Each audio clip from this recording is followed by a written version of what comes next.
Assalamualaikum warahmatullahi wabarakatuh. Pemirsa Siak Televisi, kembali lagi kita berjumpa dalam program Siak Sehat, mengupas informasi seputar kesehatan bersama dengan Rumah Sakit Umum Daerah Tengku Rafian Siak.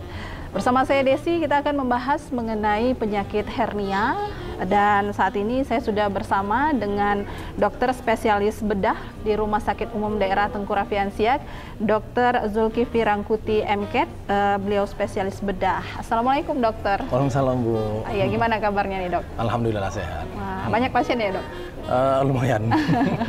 Ya dok, kita akan membahas mengenai seputar informasi penyakit hernia ini dok.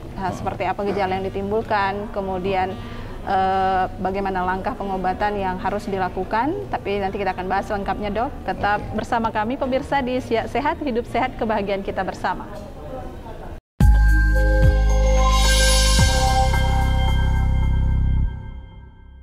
Ya baik pemirsa Siak Sehat, kali ini saya sudah bersama dengan dokter spesialis bedah yang sehari-hari bertugas di Rumah Sakit Umum Daerah Tengku Rafian Siak. Kita tadi sudah mengawali perjumpaan kita membahas mengenai penyakit hernia ya. Nah, mungkin di awal dok bisa dijelaskan nih ke pemirsa kita mengenai apa nih dok sebenarnya penyakit hernia ini dok? Gini Bu ya. Assalamualaikum warahmatullahi wabarakatuh. Jadi saya akan menjelaskan dulu sedikit tentang masalah hernia ini. Jadi secara per definisi, hernia itu diartikan sebagai pindahnya satu organ ke bagian organ lain melalui titik yang lemah. Itulah secara definisi. Nah nanti kalau kita dalam masalah ini kita akan spesifikkan untuk masalah hernia femoral, hernia inguinal ataupun hernia yang biasa kita jumpai sehari-hari, yaitu hernia yang timbul di selangkangan dekat inguinal atau di selangkangan paha kita. Itulah adalah hernia paling sering. Jadi kok hernia itu jenisnya banyak sekali hernia itu. Ada hernia di umbilikus, satu hernia di pusat, atau bahkan ada hernia di kaki, ya. Atau bahkan mungkin juga ada hernia yang sampai ke otak, ke saraf pusat kita. Jadi banyak sekali jenis hernia itu berdasarkan definisi tadi. Jadi maka kita spesifikkan, kita khususkan lagi masalah ini untuk ke hernia yang ada di selangkangan atau di lipat paha itu. Iya, mungkin bisa dijelaskan juga nih dok mengenai hernia yang ada di selangkangan atau sering juga dikenal oleh masyarakat kita nih turun berok nih dok. Turun berok, betul. Jadi hernia ini ada dua jenis ya. Ada hernia inguinal lateral sama hernia inguinal medial ya. Yang lateral biasa disebut dengan yang indirect, tidak langsung. Yang medial bisa disebut dengan yang langsung ya. Jadi apa perbedaannya? Perbedaan jelas sekali. Jadi kalau dia yang lateral itu yang tidak langsung, itu dia bisa sampai ke, maaf katanya, sampai ke skrotum atau sampai ke kantong buah pelir kita. Itulah yang biasa disebut lateral atau yang indirect, tidak langsung. Sementara yang medial itu hanya di dinding perut, tidak sampai ke bawah, tapi sama-sama memiliki komplikasi dan gejala yang harus dituntaskan. Iya. Kalau melihat dari gejalanya tadi mungkin ada yang bisa terlihat secara kasat mata, betul. Ada juga yang mungkin tidak bisa terlihat secara kasat mata nih dok. Bagaimana mengenali gejalanya nih dok? Caranya sebenarnya sangat sederhana sekali, terutama pada pasien-pasien yang aktivitas berat atau kerja berat, mengangkat beban berat itu begitu dia berdiri itu langsung akan nanti muncul benjolan di lipat pahanya, langsung nampak benjolan. Atau misalnya kalau dia agak susah untuk menonjol, biasa pasien kita suruh batuk. Jadi pada saat batuk, tekanan di perutnya meningkat, maka akan mendesak. Jadi akan nampak benjolan langsung gitu dia. Disuruh batuk. Jadi itu gejala awal yang mungkin bisa dikenali begitu benar, dok ya. Benar sekali. Benar. Biasanya ini terjadi mungkin ada waktu nih dok, waktu yang diderita pasien sampai dia mengetahui bahwa diagnosa hernia ini dok. Oke. Kalau untuk hernia ini terjadi pada semua jenis, laki-laki, perempuan, bisa kena, kemudian pada anak-anak ya. Biasanya pada anak-anak itu biasanya hernia bawaan atau kongenital. Sementara pada hernia orang dewasa itu biasanya yang didapat karena pekerjaan tadi, aktivitas berat, ya kan, batuk yang berseringan ya, atau susah dia sering mengedan pada usia tua. Nah itu biasanya yang didapat. Jadi semua itu bisa didapat pada laki-laki atau perempuan, tidak ada perbedaan. Usia pun begitu juga, semua bisa kena. Kalau pada anak tadi dok atau pada bayi ini disebabkan oleh apa biasanya dok? Kalau pada anak bayi biasanya karena kelemahan dinding ototnya, karena dia bawaan lahir itu ya kan berbeda dengan penyebabnya. Jadi biasanya karena bawaan lahir dinding ototnya lemah. Jadi bisa mudah turun terjadi hernia. Oke, jadi bisa terjadi kepada usia berapapun, betul. Kemudian pria dan wanita, pria dan wanita, ya, dok ya. Nah, kemudian apa resikonya nih dok jika tidak segera ditangani nih dok, atau tidak segera melakukan pengobatan nih dok? Oke, hernia itu prinsipnya ada 3 Mbak, ya. Yang pertama ada cincin inilah yang menjepit ya. Ada kantong yang menampung. Ada isi di atasnya, jadi isi masuk ke dalam kantong, ke dalam cincin, melalui cincin masuk ke dalam kantong. Nah, komplikasinya apa? Hernia itu pada saat dia turun, ya kan, dia bisa balik lagi. Pada saat dia tidur, dia akan muncul lagi, balik, hilang lagi dia. Nah, jadi komplikasi paling sering adalah waktu dia turun, ini cincin akan menjepit, ya, menjepit. Jadi yang di bawah tuh sama seperti tangan kita kejepit pintu akan biru. Kalau dia kejepit itu adalah usus, ya kan, wah itu bisa mengakibatkan obstruksi alias atau tersumbat. Nanti kalau udah tersumbat, lama-lama usus itu akan menjadi biru, jadi busuk. Jadi kapan kita lakukan operasi hernia? Begitu kita diagnosa itu hernia, maka pasien itu akan segera kita operasi. Walaupun operasi bukan termasuk operasi yang emergensi, ya, tapi bisa kita semi elektif gitulah kira-kira. Kalau dia tidak yang kejepit tadi. Iya. Kemudian kalau pada bayi ataupun anak ini seperti apa nih dok? Sama, tidak ada menunggu batas waktu. Iya. Karena komplikasinya cukup berat. Kalau sudah kejepit, yang operasi sederhana mungkin sayatan cuma 3-4 cm. Kalau sudah kejepit ususnya, sudah biru ya, jadi bisa ada di operasi besar jadinya, potong usus jadinya. Kemudian dok, dalam kasus-kasus yang ditemui ini dok, sebelum melakukan tindakan nih biasanya nih, dok ya, dalam artian mungkin tindakan operasi nih, mungkin dokter terlebih dahulu melakukan langkah pemeriksaan nih, Dok. Biasanya langkah pemeriksaan seperti apa yang dilakukan nih, Dok? Kalau yang kita jumpain itu kalau misalnya dia usia tua, kemudian ada riwayat asma, ya sering batuk, maka penyebabnya itu kita atasi dulu. Kita ronsen dada, ya kan, nanti kita atasi batuknya dulu, udah kelar batuknya, baru nanti kita lanjut dengan operasi. Operasi jadi ada 2 syaratnya, yang pertama cek darah, ya. Cek darah, nanti cek jantung semua untuk persiapan operasi. Ya. Kemudian yang kedua adalah yang wajib adalah ronsen dada untuk melihat paru-parunya bagus atau tidak.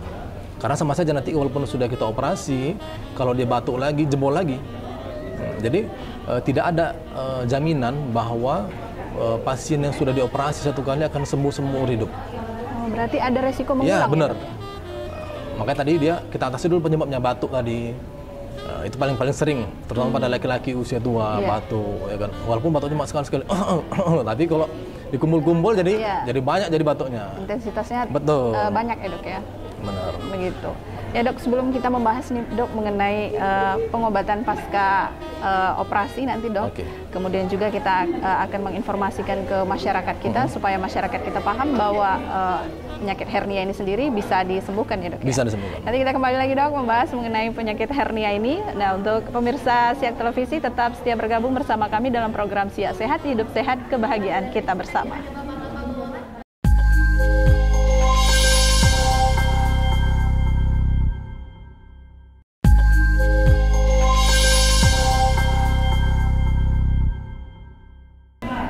Terima kasih pemirsa Siak Televisi, Anda masih menyaksikan program Siak Sehat bersama dengan Dr. Zulkifli Angkuti, beliau spesialis bedah di Rumah Sakit Umum Daerah Tengkurafyan Siak. Beliau tadi sudah menjelaskan sedikit banyaknya mengenai penyakit hernia ya dok ya, kemudian langkah pemeriksaan yang dilakukan sampai dengan diagnosa ditegakkan nih begitu dok ya. Nah kemudian setelah melakukan pemeriksaan nih, langkah pengobatan seperti apa yang diberikan kepada pasien nih dok? Apakah ada terapi atau juga pembedahan begitu dok? Oke. Pada prinsipnya dua-dua pada orang dewasa ataupun pada anak-anak prinsipnya sama-sama harus dioperasi ya. Tetapi karena beda penyebabnya, untuk anak-anak ada waktunya kita kasih pelumpuh otot ataupun meregangkan otot sedikit. Bisa kita kasih analgetik penghilang sakit, sekaligus bisa kita kasih pelumpuh otot. Karena kan anak-anak kan pada dasarnya karena bawaan lahir tadi, karena ototnya sudah lemah. Waktu dia kejepit, jadi bisa kita kasih obat sebentar untuk meringankannya, tapi tetap ujung-ujung harus dioperasi. Baik dewasa maupun anak harus dioperasi.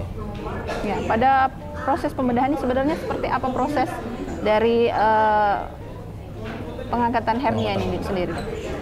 Kalau prosesnya itu untuk selama operasi itu tergantung operasinya mbak ya. Kadang cepat setengah jam, Kemarin saya jumpa operasi sampai 3 jam. Wah, kenapa itu dok? Lama Karena sudah ada bagian-bagian sudah kendor.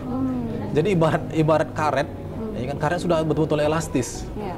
Jadi sudah tak nampak lagi bentuk strukturnya macam mana. Kita menjahit ini agak susah jadinya. Tingkat kesulitannya sudah bertambah ya dok. Makanya penyakit itu tidak bisa dipendam. Begitu kita tegak diagnosanya hernia, harus langsung segera dioperasi. Itu prosesnya. Jadi kalau pada prinsipnya seperti saya bilang tadi ada namanya isinya, ada cincinnya, kemudian satu lagi adalah kantongnya. Jadi pada prinsipnya itu adalah cincinnya ini harus dijahit, cincinnya dijahit, kemudian kantongnya dibuang, selesai masalahnya. Jadi isinya itu tidak akan sampai ke dalam cincinnya karena cincin sudah dijahit. Gitu, iya. Kalau di rumah sakit kita sendiri dok, di Rumah Sakit Umum Daerah Tengku Rafiansyah ini kasus-kasus hernia ini seperti apa dok? Kasus hernia di rumah sakit kita sangat banyak sekali. Setiap minggu pasti ada. Iya. 2 atau 3 pasien pasti ada setiap minggunya. Biasanya nih apa nih dok cerita dari pasien dok sampai bisa terkena hernia nih dok? Mayoritas yang saya jumpain itu adalah laki-laki usia tua. Ya.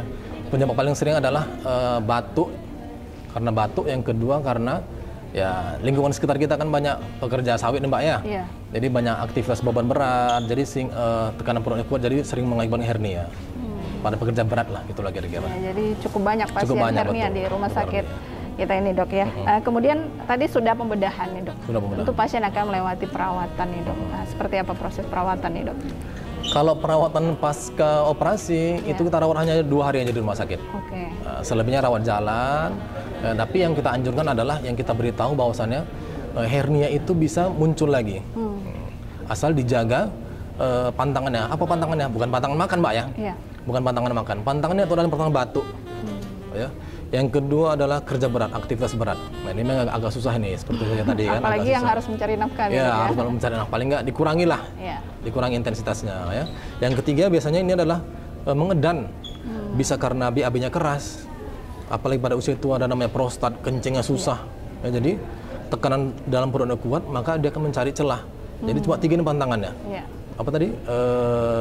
Batuk, ya? Betul, batuk, kemudian aktivitas berat, sama mengedan. Cuma ini pantangannya, selebihnya nggak ada masalah. Kayak makan nggak ada masalah ya dok? Makan nggak ada masalah. Ya, dok, ya. Okay. Pantang nampak dia.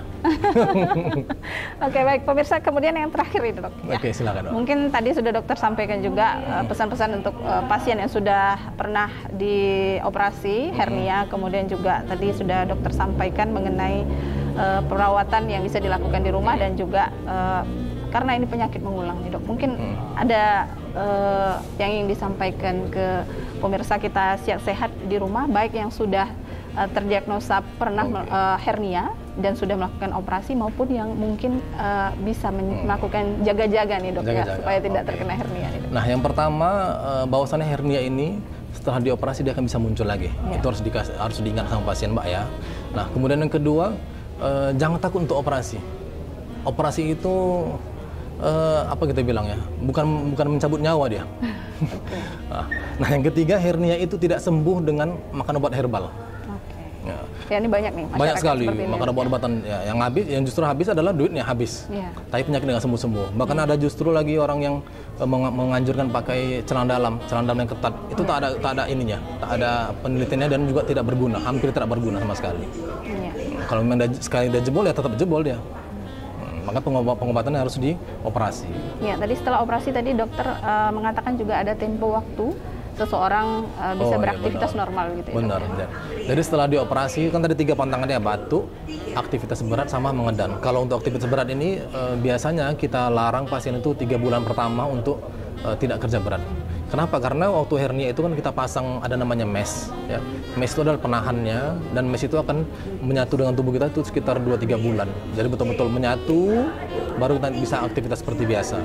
Kalau dipaksakan begitu operasi langsung kerja berat, itu bisa jebol lagi karena mesh tadi, penahan tadi belum menyatu dengan tubuh kita. Jadi hampir nggak berguna jadinya mesh tadi itu. Ya, jadi harus hati-hati juga. Harus hati-hati juga, memang harus dijaga aktivitasnya. Oke, baik. Ini tadi penjelasan dari Dr. Zulkifli Rangkuti, beliau spesialis bedah di Rumah Sakit Umum Daerah Tengku Rafiansyah yang sudah menjelaskan kepada kita pemirsa mengenai penyakit hernia yang memang tadi sudah dijelaskan oleh dokter. Setelah tegak diagnosa kemudian juga dilakukan pengobatan ya, dalam hal ini adalah melakukan langkah operasi, dan pasien dengan riwayat hernia ini juga harus tetap menjaga kesehatannya karena penyakit ini bisa mengulang, namun bukan berarti tidak bisa sembuh ya. Tidak bisa sembuh, betul. Betul, bisa sembuh. Baik, sampai di sini kebersamaan kita pemirsa Siak Sehat, dan kita akan hadir dalam program Siak Sehat dengan pembahasan lainnya bersama dengan para dokter yang bekerja di Rumah Sakit Umum Daerah Tengku Rafian Siak. Terima kasih dokter atas waktunya. Semoga apa yang beliau jelaskan tadi ya bisa memberikan pemahaman kepada kita untuk sama-sama menjaga kesehatan. Saya Desi Ekawati mewakili seluruh kerabat kerja yang bertugas mengucapkan terima kasih atas kebersamaan Anda. Sampai jumpa dalam program Siak Sehat selanjutnya. Wassalamualaikum warahmatullahi wabarakatuh. Waalaikumsalam warahmatullahi wabarakatuh.